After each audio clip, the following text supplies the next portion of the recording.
Welcome to G Fun Facts Online. Today we are stripping away the surface of North America to look at the titanic forces operating beneath our feet. Usually, when we talk about the energy transition, we look up at the sun or the wind. But today, we are looking down, deep down. There is a quiet revolution happening in geology that suggests the ground beneath us is not just solid rock, but a massive, untapped engine. We are going to explore two colossal scars in the Earth's crust. One acts like an active exhaust pipe, and the other acts like a billion-year-old battery. These are the Great Rifts of North America, the Rio Grande Rift and the Mid-Continent Rift. Let's start with the active one. If you stand in the high deserts of New Mexico, or near the peaks of Leadville, Colorado, you are standing on a continent that is actively ripping itself apart. This is the Rio Grande Rift. It stretches from Colorado, down through New Mexico, and into Chihuahua, Mexico. While we often think of tectonic plates crashing together to form mountains, here, they are pulling away from each other. This process began roughly 29 to 35 million years ago, which, in geological time, is practically yesterday. It is a tectonic infant. So why does this matter for energy? It comes down to the thickness of the crust.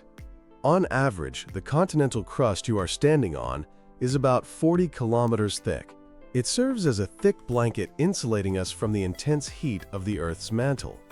But beneath the Rio Grande Rift, because the plates are pulling apart like stretched taffy, that crust has thinned dramatically, down to just 30 kilometers in some places. That 10-kilometer difference is massive. It brings the churning, superheated mantle significantly closer to the surface. Experts like Dr. Sarah Miller describe this rift as an exhaust pipe for the Earth's internal heat engine. The radioactive heat from the core doesn't have far to travel here. This creates a geothermal corridor. You might know New Mexico for its hot springs. Places like Truth or Consequences were literally named after thermal baths. But the energy industry is looking past tourism. They are looking at enhanced geothermal systems, or EGS. Traditional geothermal needs natural steam pockets, like the geysers in California, but EGS creates its own steam. Because the Rio Grande Rift makes the rock so hot at such shallow depths, engineers can drill into dry rock, inject water, and harvest the steam that rushes back up.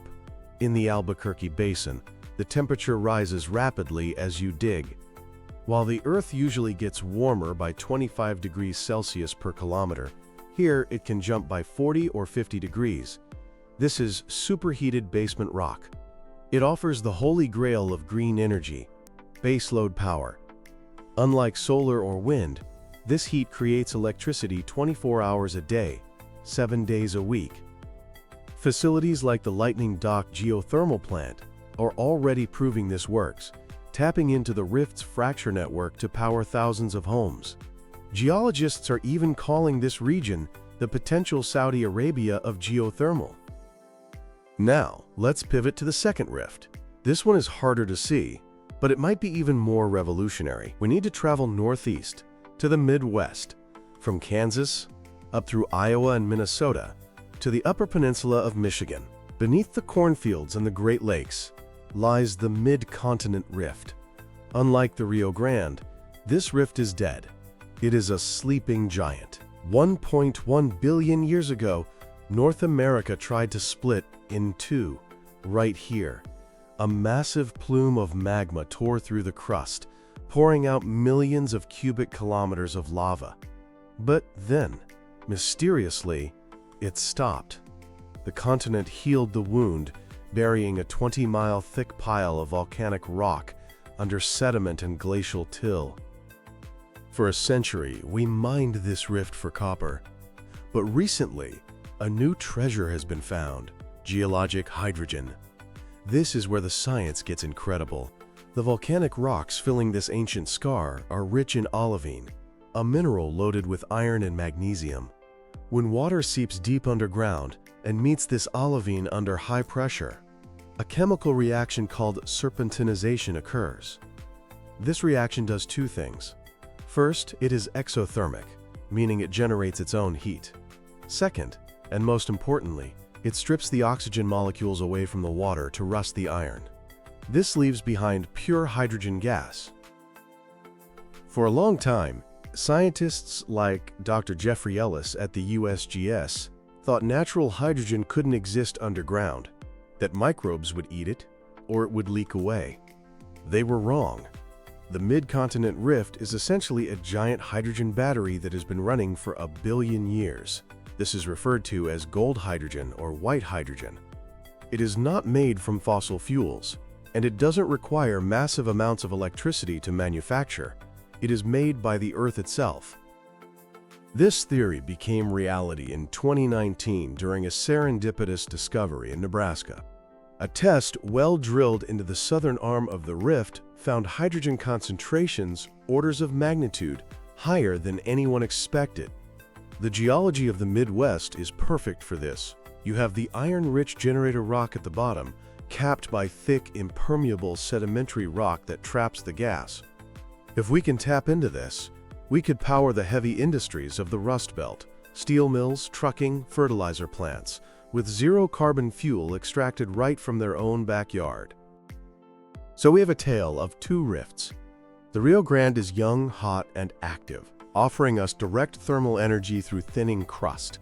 The mid-continent is ancient, cold on the surface but chemically alive deep down, offering us a clean fuel source through rock-water reactions. Interestingly, the technology to harvest both is converging.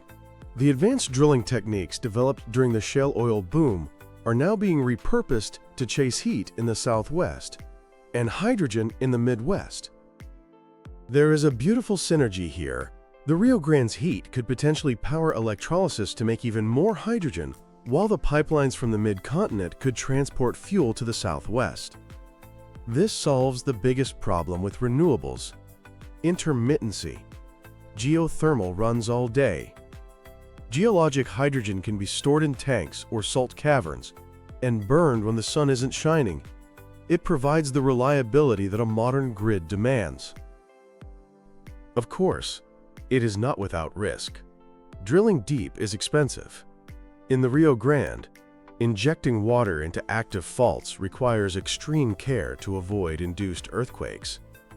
In the mid-continent, the challenge is simply finding the sweet spots where the hydrogen is concentrated enough to be economic.